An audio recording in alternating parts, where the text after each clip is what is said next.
அஸ்ஸலாமு அலைக்கும் வரஹ்மத்துல்லாஹி வபரகாத்துஹு. நாம் இப்போ இருக்கக்கூடிய இடம் வந்து வாதில் பனாத் அப்படின்னு சொல்லுவாங்க, மக்கா மாநகரத்தில் இருக்குது.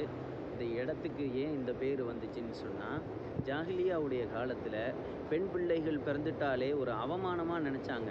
பொம்பளை பிள்ளைக்கு நாம் ஒரு தந்தையாக இருக்கணுமா அப்படின்னு சொல்லி அதை வந்து ஒரு அவமானமாக நினச்சிருந்தாங்க.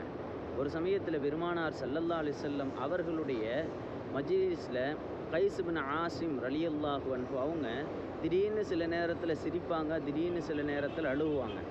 அப்போது அவர்களிடத்தில் சஹாபாக்கள் எல்லாம் கேட்டாங்க, ஏன் நீங்கள் அழுவுறீங்க, சில நேரத்தில் அழுகிறீங்க, சில நேரத்தில் சிரிக்கிறீங்களே ஏன் அப்படின்னு சொல்லி கேட்கப்பட்ட போது சையதுனா கைஸ் ரலியல்லாஹு அன்ஹு அவங்க சொல்கிறாங்க, நான் ஜாஹிலியாவுடைய காலத்தில் எங்களுடைய பழக்கம் எப்படி இருந்ததுன்னு சொன்னால், இந்த பேரிச்சம்பழத்தை எல்லாத்தையும் ஒரு உருவ வடிவில் நாங்கள் வந்து செஞ்சுருவோம்.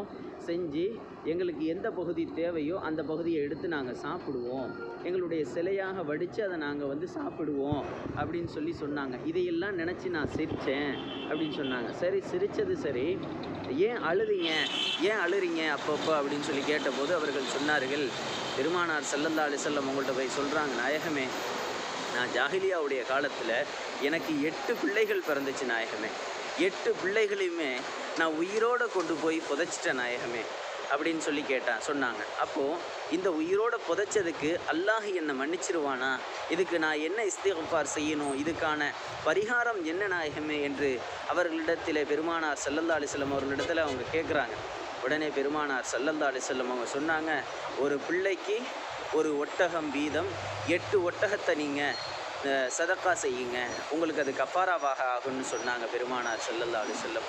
ஆக ஜாஹிலியாவுடைய காலத்தில் இந்த அளவுக்கு பெத்த பிள்ளைய உயிரோடு குழி தோண்டி புதைக்கக்கூடிய ஒரு நிலைமை இருந்ததை பெருமானார் ஸல்லல்லாஹு அலைஹி வஸல்லம் அவர்கள் அப்படியே தலகீழாக மாற்றினார்கள். அல் பின்த் பரக்கா, பெண் பிள்ளை பிறந்தாலே பரக்கத்து பெருமைக்கானது என்ற அளவுக்கு பெருமானார் ஸல்லல்லாஹு அலைஹி வஸல்லம் அவர்கள் மாற்றினார்கள் என்றால், அருமை நாயகம் ஸல்லல்லாஹு அலைஹி வஸல்லம் அவர்களுடைய சொல்லுக்கு இந்த உலகிலே வேறெதுவும் நிகராகாது என்பதை நாம் புரிந்து கொள்ள வேண்டும்.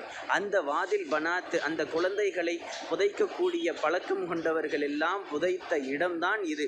மக்கா நகரத்திலே எத்தனையோ பெரிய பெரிய கட்டிடங்கள் எல்லாம் வந்தாலுமே கூட இந்த கட்டிடக்கலை வல்லுநர்கள், ஆர்கிடெக்சர் போன்ற இந்த இடத்துல கட்டிடம் கட்டுறதுக்கான தகுதி இல்லை அப்படிங்கிற ஒரு சர்டிஃபிகேட்டை தான் கொடுக்குறாங்க, சான்றிதழை தான் கொடுக்குறாங்க. ஏனோ தெரியாது, அல்லாஹ் இந்த பிள்ளைகளை எல்லாம் இன்னும் வரையிலும் பாதுகாத்து கொண்டிருக்கின்றான் போல.